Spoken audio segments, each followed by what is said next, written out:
Number 10, Phone Guy. So we've talked about it on other animatronic theory lists before, but I think this one is the most likely based on the recording that we hear. Foxy could be the real animatronic behind Phone Guy's death in FNAF 1. The recording that we hear on night 4 starts off with Foxy pounding on the door, but while he might be locked out, we then hear the loss of power, which means the door would open again, allowing Foxy in. We hear Foxy's banging on the door abruptly interrupted as though he potentially fell through the doorway mid-bang as the door slid open. At the end of the recording, we also hear an animatronic screech, which could be the sound of Foxy jump scaring and killing Phone Guy. Number 9. Distraction. I have read some pretty cool theories on Foxy's game design and actual mechanics from FNAF 1 that seem to make sense, so I thought I'd share my overall findings here. That is that Foxy is just a distraction built into the game to make you lower your defenses to the other animatronics. In practice, this seems to be true. Foxy sprints towards you, which is honestly the most terrifying approach in comparison to the rest of the animatronics, but requires you to keep on checking up on him in Pirate Cove in order for you to avoid him doing so. Granted, Foxy can still end the game by jump scaring you, but it does seem like Scott Cawthon built him with these mechanics in mind in order to increase player paranoia and distraction, in order to make them more vulnerable to more slow-moving, less aggressive, and perhaps to some less intimidating animatronics. What do you think about his overall mechanical function in the first FNAF game? Mechanical function and design, I suppose. Number 8. Foxy is friend? This theory really doesn't have a leg or even a foxtail to hold it up, but it doesn't stop it from being popular among fans. In fact, it became so popular that Scott Cawthon himself at one point attempted to set Foxy's role straight, claiming that Foxy is not a friend but still a murderous animatronic, just like the rest of them. Foxy is definitely one of the most popular animatronics out there, which is likely why so many of us were ready for him to be a friend and not our enemy. However, the fact remains that although we might want to be friends with Foxy, we might want it a lot, he probably still just would want to do harm to us. So it's not gonna work out. And friends, before we move on to this next spot, if you are loving this list and you want more Foxy lists, which honestly Foxy I think is my favorite animatronic, so I would really love to give them to you, be sure to let us know by giving this video a thumbs up. Number 7. Checking in. A big part of the reason why people also wanted to believe that Foxy was one of the good guys, or namely the only good guy, was because of his behavior in the first 5 Nights at Freddy's and the way it was perceived. Foxy is both seemingly shy and aggressive when it comes to his personality, as he hides behind his curtain in Pirate's Cove, but if not checked on enough will eventually stick his head out and then come sprinting towards you in the office. Those who are fans and who wanted to see Foxy as a good guy theorized that Foxy wasn't actually sprinting towards you to do you any harm in the game, but instead was just eagerly popping in to check on you. It was then theorized that you died from shock, you had a heart attack, due to the fact that Foxy is so eager that he sprints and can pop up in the office so quickly. Sad. So it was all a mistake killing. However, it's more likely that Foxy did come to do you harm and his jump scare is not well intentioned, but instead is just a regular murderous jump scare like all of the rest. Number 6. The Bite of 87. The Bite of 87 still seems to be a topic of debate amongst fans. At one point, one of the key suspects when it came to who did the biting was actually Foxy. But why Foxy? Well, the evidence for this wasn't super hard hitting. It was mainly because Foxy had some really sharp and bitey looking teeth. I guess also because he was out of order, and also because he kind of has a weird thing with his jaw. It's kind of like broken seemingly. But still, this isn't like a great amount of damning evidence. We know that the victim of the bite had part of their frontal lobe damaged, but did apparently survive the bite, at least initially. And a lot of people thought at first that Foxy and his razor-sharp teeth were the one to blame, which is potentially why his area is marked out of order, I guess, in that first game. If it's true. Number 5. The Protector. The alternative theory for Foxy being out of order in the first game, of course, comes with the idea that Foxy, once more, is a good animatronic. It doesn't actually intend to harm anyone. Instead, this theory suggests that Foxy is out of order not because he was behind the bite of 87, but because he tried to actually defend the victim of that bite. Defending the victim, however, put Foxy in direct conflict with the other animatronics who fought against and damaged him, which is why he and his area are closed off and out of order, because he's damaged. He's out of order. Of course, as we know, Foxy isn't really a friend, sadly, so this theory seems less likely in reality. But I do like the idea of it. Foxy standing up for and defending the children. It just gives us a nice alternative story to what is likely a much darker truth.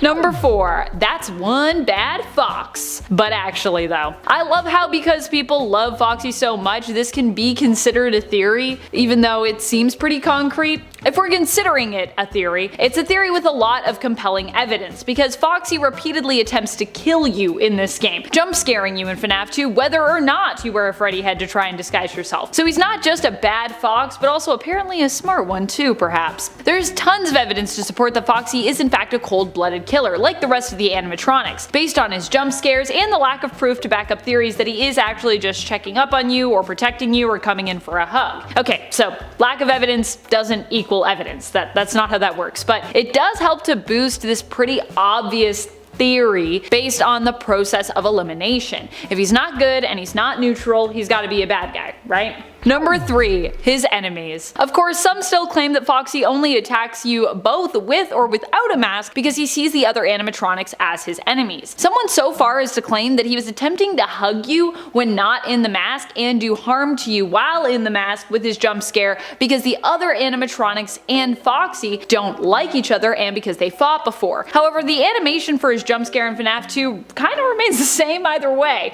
implying that whatever he's trying to do, hug or harm, he's doing so consistently. It makes more sense to assume that he is therefore just attacking, which maybe does mean, however, that he would willingly attack you as well as an animatronic. It's either that, or he would hug both you and an animatronic, or he would attack you and he sees right through your disguise. He's just like, I see you in this head, but no. Which brings me to my next point. Number 2, smart fox. The other theory when it comes to why Foxy attacks you with or without the Freddy head in FNAF 2 was something I already alluded to, but I will more clearly define and expand upon here, which is that Foxy is a genius. Okay, well, maybe not a genius. I'm not sure if he's gonna be like splitting atoms or writing award-winning memoirs or anything like that, but he definitely could be one of the smartest, or smarter at least, animatronics out there. If it isn't that Foxy hates the animatronics and it isn't that he just wants to check in on you or give you a hug, it's likely that he just wants to do you harm,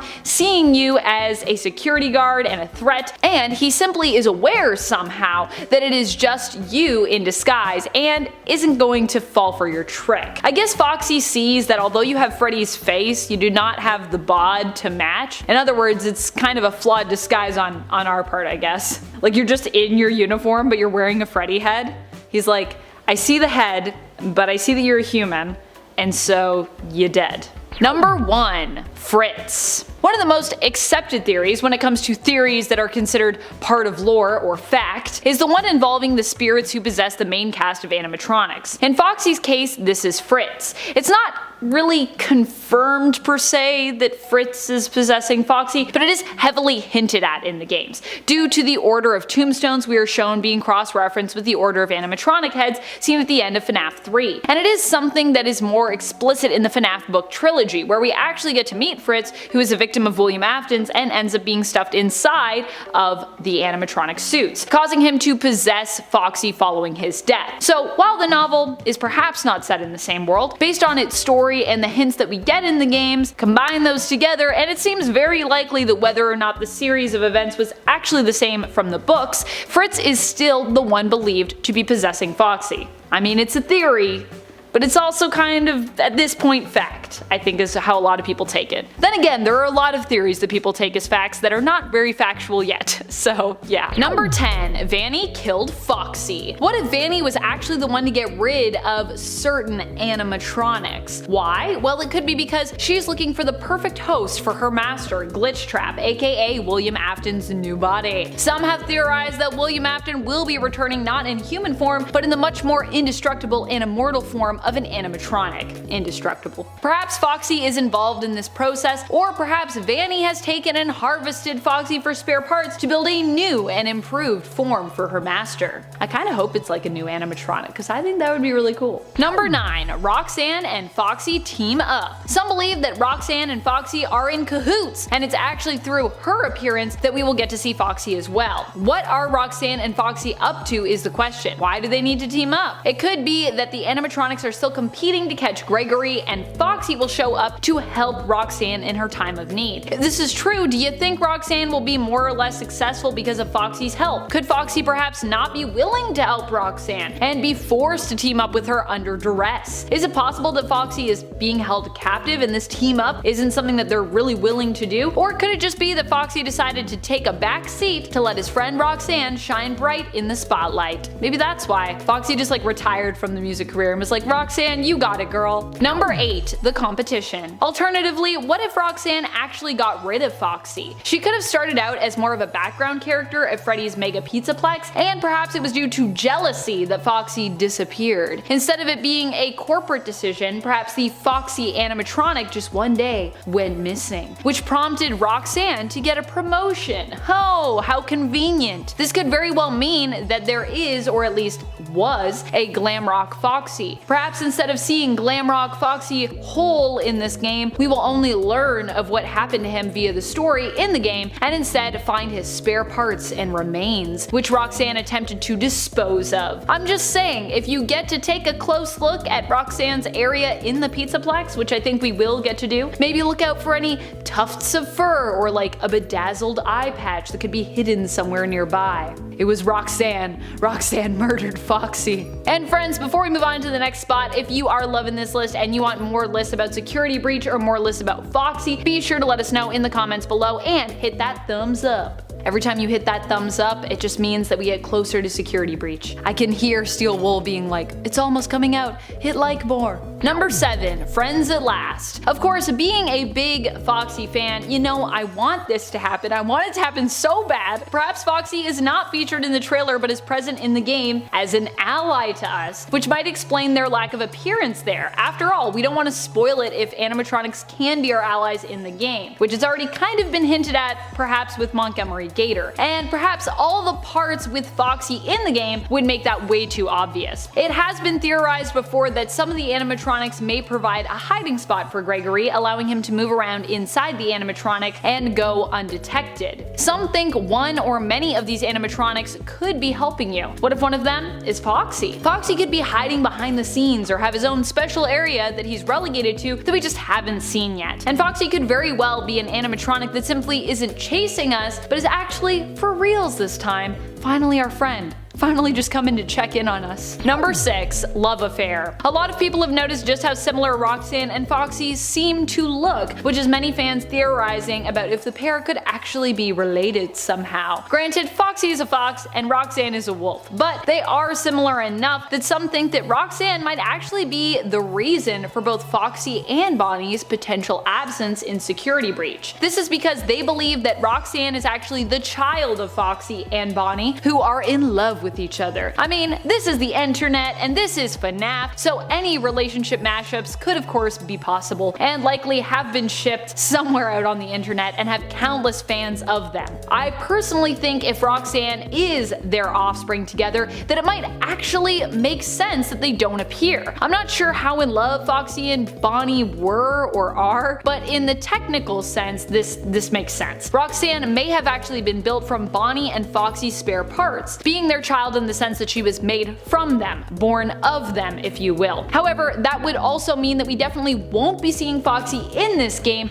as the animatronic would have had to give up its own existence to give life to Roxanne. Number 5, the Foxy upgrade. Some fans believe that the other animatronics in the game can only run because they received what is referred to as a Foxy upgrade. After all, in FNAF 1 and even throughout the franchise, Foxy has really been the only animatronic that has been known for moving super quickly and simply just sprinting towards you. Some even believed that this was simply because Foxy was running to try and save you or check up on you, hence the urgency in their movement. But Scott Cawthon, of course, dismissed that theory. We were all like, Foxy's our friend! And Scott was like, not your friend, nope. Foxy's sprint mechanic makes them unique and also at times one of the most shocking and frightening animatronics to be jump scared by in-game. Imagine how much scarier Security Breach will be if all animatronics can run and sprint as fast as Foxy. And from the trailer, it looks like soon they'll be able to. Whether or not this is an upgrade from Foxy or elsewhere, it seems this is an ability that will be common. Number 4. Modded Foxy. What if Roxanne wasn't always Roxanne, but was instead Foxy but heavily modded? After all, initially when we were looking at silhouettes, we all thought that Roxanne was going to be Foxy, and the fact that Foxy is missing in the Security Breach lineup seems to suggest that Foxy might actually indeed just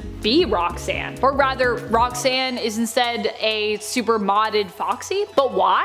Well, this could be due to Freddy's just wanting to refresh with branding, or simply not liking the overall design of Foxy and wanting to change it because they felt it was too, I don't know, outdated? Me, I think pirates will always be cool, but perhaps not everybody at Fazbear Entertainment who works in branding and marketing shares my love of all things pirate forever.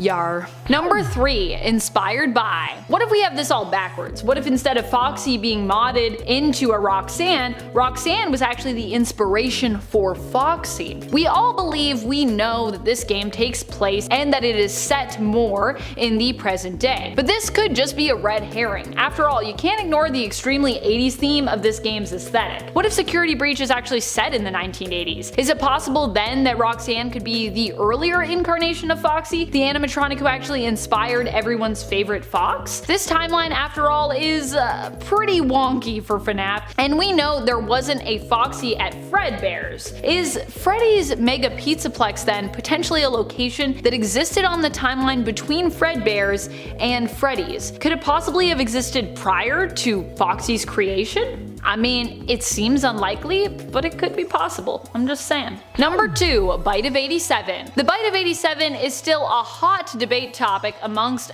FNAF fans. We don't really know who is behind it. Many have speculated, however, that Foxy makes a lot of sense as a prime suspect. 1. He's got super sharp teeth, which instantly makes him suspicious, and 2. He also seems to be off to the side when we see him in the first game, with his own Pirate's Cove kinda like out of order. Why is this? Could it be because Foxy was responsible for the Bite of 87? And if Security Breach is later in the timeline, is it possible that Foxy was taken out of the group, thrown away, and eliminated because he was the one behind the bite? Which would make sense. They'd be like, we don't want animatronics that bite people. We also don't want bunny animatronics because all the murders. Number 1. Foxy has left the chat. Of course, one of the most scary theories that I can think of for Foxy in regards to Security Breach is that my favorite animatronic will not be appearing there. Sure, there is definitely going to be Glamrock Chica, who I also love dearly, but Foxy is honestly my favorite animatronic, and I think Foxy is also a favorite animatronic for many other fans out there too. So this would definitely be a travesty were it to be true. The reality is we really haven't seen anything in the trailer to suggest that Foxy will most definitely be appearing. All in all, he's been pretty absent. And while Roxanne is cool, not having Foxy in this game would be completely depressing and horrifying as a fan. Only time will tell, however, and hopefully we will get at least a very small hint of Foxy somewhere. At least a little Easter egg, please. At the very least, I just want something on the same level as Bonnie Bowl, in case that's all we also get of Bonnie. I don't know what it would be for Foxy. I want what I really want is I want a place where you can polish hooks and buy hooks, but I don't know why I want that. It's not like a fun thing you would do at an arcade. It's just a weird thing that I associate with Foxy.